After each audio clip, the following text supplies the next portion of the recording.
Hi friends, welcome back to our channel. ఈరోజు మన ఛానల్లో నిన్న ఓటీటీ ప్లాట్ఫామ్ని బేస్ చేసుకుని రిలీజ్ అయిన మిడిల్ క్లాస్ మెలోడీ అనే సినిమా గురించి రివ్యూ అయితే చూద్దాం. ఎంతో అద్భుతంగా అయితే ఈ సినిమా కంపల్సరీ ఉంది.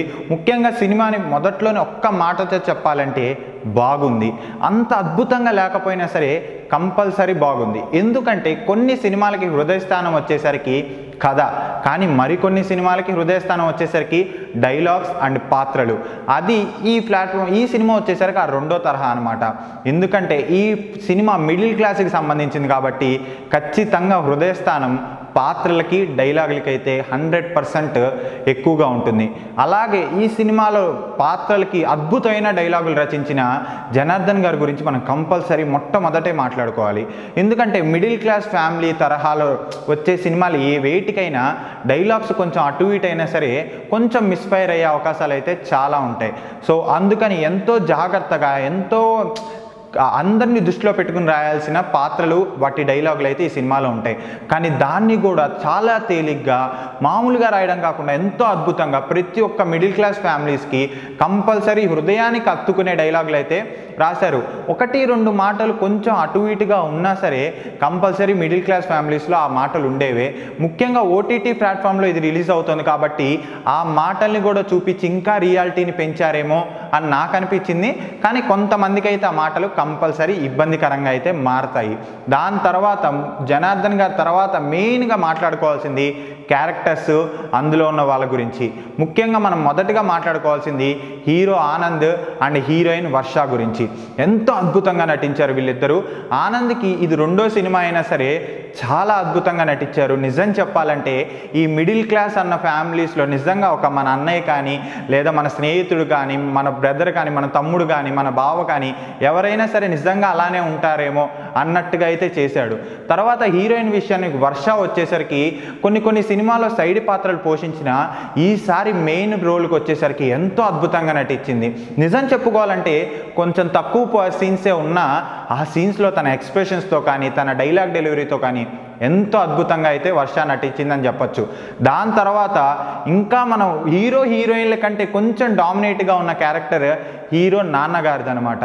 గోపరాజు రమణ గారు ఎంతో బాగా చేశారు దీనికి. నిజం చెప్పాలంటే సినిమాని ఒక్క చేత్తో తీసుకెళ్లారంటే నమ్మశక్యమే ఖచ్చితంగా. ఎందుకంటే ప్రతి మిడిల్ క్లాస్ ఫ్యామిలీలో ఒక తండ్రి పాత్ర అనేది ఎంతో బలంగా ఉంటుంది. ఖచ్చితంగా కొడుకు పాత్ర లేదా కోడల పాత్ర, తల్లి పాత్ర, వీటన్నిటికంటే తండ్రి పాత్ర చాలా బలంగా ఉంటుంది మిడిల్ క్లాస్ ఫ్యామిలీస్లో. మీ అందరికీ తెలిసే ఉంటుంది. సో అంత మంచి పాత్రని గోపరాజు రమణ గారు ఎంతో అద్భుతంగా అయితే నిజంగా నటించారు. హ్యాట్స్ ఆఫ్ అయితే నేను చెప్తాను. ఇంతకుముందు ఆయన చాలా సినిమాలు చేసినప్పటికీ వాటన్నిటినీ కొట్టిపడేసి ఈ సినిమా ఆయన కెరియర్లో ఒక మైల్ స్టోన్గా అయితే ఖచ్చితంగా నిలిచిపోతుంది అనమాట. నేననే మాట కాదు, మీరు కూడా చూడండి, మీరు కూడా అదే మాట అంటారు. నాకైతే పర్సనల్గా నిజంగా ఆ రమణ గారి క్యారెక్టర్ నిజంగా నా తండ్రి పాత్రే కదా అన్నట్టు హృదయానికి అయితే హత్తుకుంది. అలాగే హీరోయిన్ తండ్రి పాత్ర చేసిన ఆయన, హీరోయిన్ తల్లిగా చేసిన ఆవిడ, ప్రతి ఒక్కళ్ళు చాలా చాలా బాగా చేశారు. అండ్ అంతేకాకుండా ఇక్కడ డైరెక్టర్ గొప్పతనం ఎలా ఉంటుందంటే హీరోయిన్లకే కాదు, వాళ్ళ తల్లిదండ్రులకే కాదు, హీరో ఫ్రెండ్గా నటించిన చైతన్య కూడా ఒక అద్భుతమైన కథ అయితే రాశారు. సో ఆవిడకి చైతన్యకి ప్రియసఖిగా నటించిన దివ్య దృష్టి కూడా ఎంతో అద్భుతంగా నటించింది. సో వీళ్ళందరినీ కాకుండా హీరో ఫ్రెండ్స్ వీళ్ళందరికీ కాకుండా యాంటోనీ గారు మీ అందరికీ తెలిసి ఉంటుంది, ఒక అద్భుతమైన నటుడు. ఒక మంచి క్యారెక్టర్ అయితే ఆయనకైతే 100% దక్కిందని అయితే చెప్పుకోవాలి. సో కంపల్సరీ ఈ నిమిషానికి సినిమా ఇంత అద్భుతంగా ముందుకెళ్తుందంటే కారణం ప్రతి ఒక్క క్యారెక్టర్లో నటించిన ప్రతి ఒక్క నటుడు నటురాలని చెప్పచ్చు. ఎందుకంటే వాళ్ళ పోషించబట్టే, వాళ్ళంత పాత్రలు అంత అద్భుతంగా చేయబట్టే సినిమా అయితే ఇంత అద్భుతంగా మాట్లాడుతోంది. సో వీటన్నిటిని క్యారెక్టరైజేషన్ మాట్లాడుకున్నాం. బట్ వీళ్ళందరినీ అద్భుతంగా చూపించిన మన డిఓపి సన్నీ గారు ఎంతో అద్భుతంగా చేశారు. మిడిల్ క్లాస్ ఫ్యామిలీస్ ఆ హౌసెస్ కానీ లేదా ఒక పల్లెటూరు ఎన్విరాన్మెంట్ కానీ లేదా ఒక హోటల్ ఎన్విరాన్మెంట్ కానీ లేదా ఆ కొత్త హీరో రెండో సినిమా హీరోని కరెక్ట్గా సెట్ చేయడము కాదా ఒక అద్భుతంగా చూపించడం అంటే మామూలు విషయం కాదు. అలాంటి అద్భుతమైన విషయాన్ని కూడా డిఓపి గారు ఎంతో అందంగా అయితే ముందుకు తీసుకెళ్లారు. సో వీళ్ళందరినీ ఎంతో చక్కగా అంత అద్భుతంగా చేశారంటే ఖచ్చితంగా దీని వెనక ఒక డైరెక్టర్, ఒక ప్రొడ్యూసర్ అయితే కంపల్సరీ ఉంటారు. సో ఇందులో కొంచెం మనం వినోదాత్మకంగా ఏంటంటే ఈ సినిమాలో హీరో పేరు ఆనంద్ దేవరకొండ, ప్రొడ్యూసర్ పేరు భవ్య క్రియేషన్స్ మీద నిర్మాణించిన ప్రొడ్యూసర్ గారి పేరు కూడా ఆనంద్ అనమాట. కొంచెం వినోదంగా ఉన్నా సరే ఇది మాత్రం నిజంగా అద్భుతం అని చెప్పొచ్చు. ప్రొడ్యూసర్స్ ప్రతి ఒక్కరికి ఏదన్నా సరే అంత సినిమా ఖచ్చితంగా వచ్చిందంటే ప్రతి ఒక్క టెక్నీషియన్కి ఒక ఫ్రీడమ్ అనేది ఉండాలి. అప్పుడే ఒక సినిమా అంత అద్భుతంగా వస్తుంది. నిజంగా ఈరోజు ఈ సినిమా చూస్తుంటే ఆ ప్రొడ్యూసర్ వాళ్ళ క్యారెక్టర్స్కి ఎంత ఫ్రీడమ్ ఇచ్చారు, ప్రతి ఒక్క టెక్నీషియన్కి ఎంత ఫ్రీడమ్ ఇచ్చారు, ఎంత ఫ్రెండ్లీగా ఉన్నారో. కంపల్సరీ తెర మీద ప్రొడ్యూసర్ కనిపించకపోయినా ఆయన విలువలు అయితే సినిమా మీద మనకి కంపల్సరీ కనిపిస్తాయి. దాని తర్వాత మనం చివరిగా మాట్లాడుకున్న ఖచ్చితంగా ప్రత్యేకంగా మాట్లాడుకోవాల్సింది డైరెక్టర్ వినోద్ గారి గురించి. చాలా మొదటి సినిమా అయినా సరే చాలా బాగా రాశారు. సెంటిమెంట్ సీన్స్ కానీ లేదా లవ్ సీన్స్ కానీ లేదా హీరో వాళ్ళ ఫ్రెండ్కి కూడా కొన్ని లవ్ సీన్స్ చాలా ఇంపార్టెంట్ సీన్స్. అసలు నాకు చెప్పేయాలనిపిస్తున్నా ఖచ్చితంగా కొన్ని సినిమాలో చూడాలి కాబట్టి నేను ఆపుకుంటున్నాను.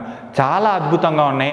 కంపల్సరీ ఎవరన్నా చూడకపోతే ప్రైమ్లోకి వెళ్ళి ఓటీటీ ప్లాట్ఫామ్ అమెజాన్ ప్రైమ్లోకి వెళ్ళి అయితే కంపల్సరీ చూడండి. అండ్ మొదటి సినిమా అయినా సరే వినోద్ గారు ఎక్కడ అదైతే కనిపించలేదు. మొదటి సినిమాని ఎన్నో ఏళ్ళ ఎక్స్పీరియన్స్, ఎన్నో అనుభవాలు అవన్నీ కలగలిసి ఎంతో అద్భుతంగా తీశారనమాట.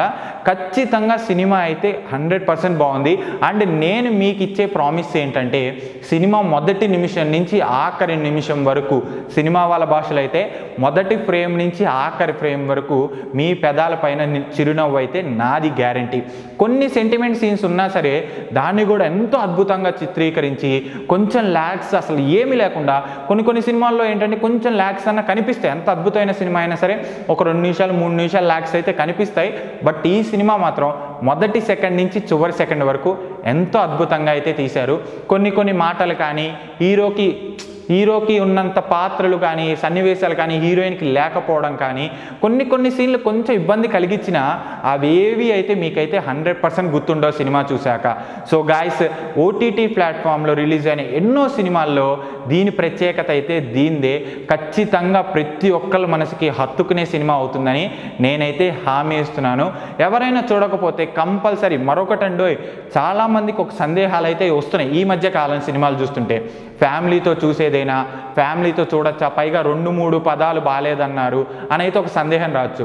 కానీ నిర్మోహమాటంగా ఫ్యామిలీతో కూర్చుని కంపల్సరీ చూడండి సినిమా. ప్రతి ఒక్కరికి బాగుంటుంది. ఇంకా చెప్పాలంటే ఇలాంటి సినిమాలు ఫ్యామిలీతో కూర్చుంటే వచ్చే అనుభూతి వేరే లెవెల్లో అయితే ఉంటుంది. సో ఖచ్చితంగా ఫ్యామిలీతో అయితే చూడడానికి మిస్ అవ్వకండి. కుదిరితే ఫ్యామిలీతోనే చూడండి, లేకపోతే సినిమా కూడా మిస్ అయితే అవ్వదు ఎట్టి పరిస్థితుల్లో. అద్భుతమైన సినిమా అయితే నేనైతే చెప్తాను. అండ్ నా రేటింగ్ వచ్చేసరికి 4.5/5 అనమాట. సో మీరు కూడా ఖచ్చితంగా చూసి మీరిచ్చే రేటింగ్ ఏంటన్నది కామెంట్ సెక్షన్లో అయితే కంపల్సరీ మెన్షన్ చేయండి. సో గాయస్, ఇది మిడిల్ క్లాస్ మెలోడీస్ అన్ని నిన్న రిలీజ్ అయిన వినోద్ గారి సినిమా అయితే. సో రివ్యూ అయితే ఇలా ఉంది. మరి మీకు ఎలా ఉన్నదైతే ఖచ్చితంగా కామెంట్ సెక్షన్లో అయితే చెప్పండి. సో ఇలాంటి రివ్యూస్ కానీ ఇంకా వేరే లేటెస్ట్ అప్డేట్స్ కానీ ఖచ్చితంగా మీకు తెలియాలంటే మన ఛానల్ని సబ్స్క్రైబ్ చేసుకోండి. So thanks for watching. Bye.